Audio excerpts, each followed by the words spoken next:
Hi hello moms വേൾഡിലേക്ക് എല്ലാവർക്കും സ്വാഗതം. അപ്പോൾ ഇന്ന് നല്ല അടിപൊളി ടേസ്റ്റും അതുപോലെ തന്നെ കാണാനും നല്ല ഭംഗിയുള്ള ഒരു ബ്രേക്ക്ഫാസ്റ്റിൻ്റെ റെസിപ്പി ആയിട്ടാണ് ഞാൻ വന്നേക്കുന്നത്.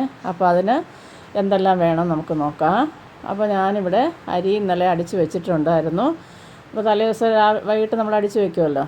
അപ്പോൾ മാവ് റെഡിയായിരിപ്പുണ്ട്. ഞാനത് അവിടെ നല്ലൊരു ബീട്രൂട്ട് എടുത്ത് നല്ല പച്ചയായിട്ടുള്ള ബീട്രൂട്ട് എടുക്കുക. വാടിയതൊന്നും എടുക്കരുത്, കളർ മാറ്റമുള്ളത് എടുക്കാതിരിക്കുക. അതിനുശേഷം അത് തൊലിയെല്ലാം ചീകി കളഞ്ഞതിന് ശേഷം നല്ല വൃത്തിയായിട്ട് കഴുകി ചെറിയ പീസായിട്ട് നമുക്ക് അരിഞ്ഞ് ഒരു മിക്സിയുടെ ജാറിലേക്ക്, ആ ചെറിയ ജാറിലാകുമ്പോൾ പെട്ടെന്ന് അരഞ്ഞ് കിട്ടും, അതിലേക്ക് ഇട്ട് കൊടുക്കാം. അപ്പോൾ ഇട്ട് കൊടുത്തതിന് ശേഷം നമുക്ക് ആദ്യമേ വെള്ളം ഒഴിക്കരുത്. ആദ്യം ഒന്ന് നല്ലപോലെ ഒന്ന് അടിച്ചതിന് ശേഷം പിന്നെ ശകലം വെള്ളം ഒഴിച്ചു കൊടുത്ത് നല്ല പേസ്റ്റ് പോലെ അടിച്ചെടുക്കുക. ഇപ്പോൾ ഞാനത് അടിച്ചെടുത്തിട്ട് വന്നിട്ടുണ്ട്. അത് മാവിലേക്ക് ഞാൻ ഒഴിച്ചു കൊടുക്കുന്നുണ്ട്. എന്നിട്ട് നമുക്ക് മാവ് നല്ലപോലെ ഒന്ന് മിക്സ് ചെയ്തെടുക്കാം. നല്ല രസമല്ലേ കാണാൻ, ആ കളറ്. മക്കളൊക്കെ പെട്ടെന്ന് കഴിക്കും കേട്ടോ. ഇങ്ങനെയൊക്കെ ഉണ്ടാക്കി കൊടുത്താൽ കഴിക്കാത്ത മക്കളെ കൊണ്ട് കഴിപ്പിക്കാൻ അമ്മമാർക്ക് ഏറ്റവും എളുപ്പമുള്ള പണിയാണ്. ഈ കളറൊക്കെ കാണുമ്പോൾ പിള്ളേരങ്ങ് ഇഷ്ടപ്പെടും. അപ്പോൾ അവരങ്ങ് ഇഷ്ടപ്പെട്ട് അങ്ങ് ആസ്വദിച്ചങ്ങ് കഴിച്ചോളും. ചെറിയ ചെറിയ മാറ്റങ്ങൾ അങ്ങ് വരുത്തി വെച്ചാൽ മാത്രം മതി. അപ്പോൾ ഇതാ ഞാൻ മാവ് നല്ലപോലെ മിക്സാക്കി എടുത്തിട്ടുണ്ട്. ദോശക്കല്ല് അടുപ്പത്ത് വെച്ചു.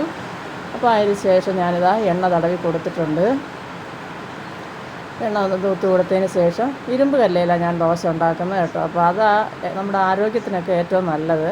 അപ്പോൾ ഇനി ഞാനിതാ മാവ് ഇതുപോലെ ഒഴിച്ച് കൊടുത്ത് ജസ്റ്റ് ഇതുപോലെ പരത്തി കൊടുക്കുക. ഒരുപാട് നൈസാക്കണ്ട.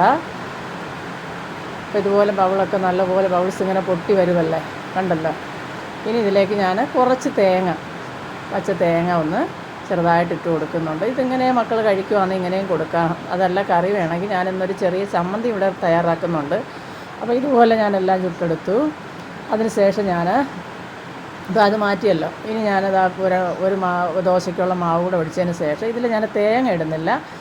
എള്ള് നല്ല വെള്ള എള്ളില്ലേ, അതായിട്ട് കൊടുക്കുന്നത് കേട്ടോ. ഇത് നമ്മുടെ ഹെൽത്തിനൊക്കെ ഒരുപാട് നല്ലതല്ലേ. അപ്പോൾ ഇങ്ങനെയൊക്കെ ഇട്ട് കൊടുക്കുവാണെങ്കിൽ മക്കളും അങ്ങ് കഴിച്ചോളും.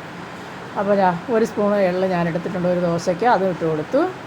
ഇനി അതൊന്ന് അടച്ച് വെച്ച്, അല്ലെങ്കിൽ നമുക്ക് മൊരിച്ചെടുക്കണമെങ്കിൽ അങ്ങനെ എടുക്കാം കേട്ടോ. അപ്പോൾ ഞാനിതിൻ്റെ ഭംഗി കളയാതിരിക്കാൻ വേണ്ടിയിട്ടാണ്, മറിച്ചിടുമ്പോൾ എല്ലാം പകുതിയും ചിലപ്പോൾ പോകത്തില്ല. അതുകൊണ്ടാണ് ഞാൻ ഇങ്ങനെ തന്നെ എടുത്തത്. അപ്പോൾ നല്ല സ്മൂത്തായിട്ടുള്ള ദോശ ഇവിടെ റെഡി ആയിട്ടുണ്ട്. ഇനി ഞാനിതിനായിട്ടൊരു ചട്നി തയ്യാറാക്കുന്നുണ്ട്. അപ്പോൾ അതിന് 3 പച്ചമുളക്, ആവശ്യത്തിനുള്ള ഉപ്പ് ഇട്ട് കൊടുത്തിട്ടുണ്ട് ജാറിലേക്ക്. 2-3 ചുമന്നുള്ളി. ഇനി ഞാൻ ഏറ്റവും കൂടുതൽ എടുത്തേക്കുന്ന മല്ലിയിലയാണ് കേട്ടോ. മല്ലിയില ചമ്മന്തിയായത്. അപ്പോൾ ഒരു ചെറിയ പീസ് ഇഞ്ചി. ഇനി ഒരു ടീസ്പൂണ് പൊരികടല, ഒരു ഇച്ചിരി പോലും പുളി, ഒരു പുളിപ്പ് വേണം ഈ മല്ലിയില ചേർക്കുന്നുണ്ട്. എന്നിട്ട് ഒരു 4-5 ടീസ്പൂണ് തേങ്ങ. ഇനി ഇത് നമുക്കൊന്ന് അരച്ചെടുക്കാം. ഒരുപാട് പേസ്റ്റ് ആക്കരുത്. ചമ്മന്തിക്കൊക്കെ അരയ്ക്കുന്ന പരുവത്തിൽ അരച്ചെടുക്കാം. ഇനി നമ്മളിത് ചൂടാക്കത്തൊന്നുമില്ല കേട്ടോ. ഇപ്പോൾ ഞാനിനി അത് ആവശ്യത്തിന് വെള്ളമൊഴിച്ച് ചമ്മന്തി റെഡിയാക്കി വെച്ചിട്ടുണ്ട്. ഒരു താളിപ്പ് മാത്രം മതി. അപ്പോൾ എണ്ണ ഒഴിച്ചു, കടുകിട്ട് കൊടുത്തു. 1 ടീസ്പൂണ് ഉഴുന്നുപരിപ്പ് അതിലേക്ക് ഇട്ട് കൊടുക്കുക. 2-3 ചുമന്നുള്ളി, ഒത്തിരി ചുമന്നുള്ളി മൂത്ത് പോകണ്ട, ചെറുതായിട്ട് നമുക്കൊന്ന് കടിക്കത്തക്ക രീതിയിൽ കിട്ടണം. അതിന് ശേഷം കറിവേപ്പിലയും കൂടെ ഇട്ട് കൊടുത്തു മതി. ഇനിയിപ്പോൾ നമ്മുടെ ചമ്മന്തി ഇവിടെ റെഡി ആയിട്ടുണ്ട്. അപ്പോൾ ഇതാണ് ഇന്നത്തെ നമ്മുടെ അടിപൊളി ബ്രേക്ക്ഫാസ്റ്റ്. എല്ലാവർക്കും ഇഷ്ടപ്പെടും, കുഞ്ഞുമക്കൾക്ക് ഒത്തിരി ഇഷ്ടപ്പെടും കേട്ടോ. അപ്പോൾ ഞങ്ങളിന്ന് രാവിലത്തെ ഞങ്ങളുടെ ബ്രേക്ക്ഫാസ്റ്റ് ദോശയും നല്ല ബീട്രൂട്ട് ദോശയും അതുപോലെ തന്നെ മല്ലിയില ചമ്മന്തി. അപ്പോൾ അടിപൊളി രുചിയാണ്, നല്ല ടേസ്റ്റുള്ള ചമ്മന്തിയാണ്. അപ്പോൾ ഈ വീഡിയോ നിങ്ങൾക്ക് എല്ലാവർക്കും ഇഷ്ടപ്പെടുവാണെങ്കിൽ എൻ്റെ ചാനലൊന്ന് സബ്സ്ക്രൈബ് ചെയ്യാനും ലൈക്ക് ചെയ്യാനൊന്നും മറന്നു പോവല്ലേ. അപ്പോൾ എല്ലാവർക്കും ബായ്.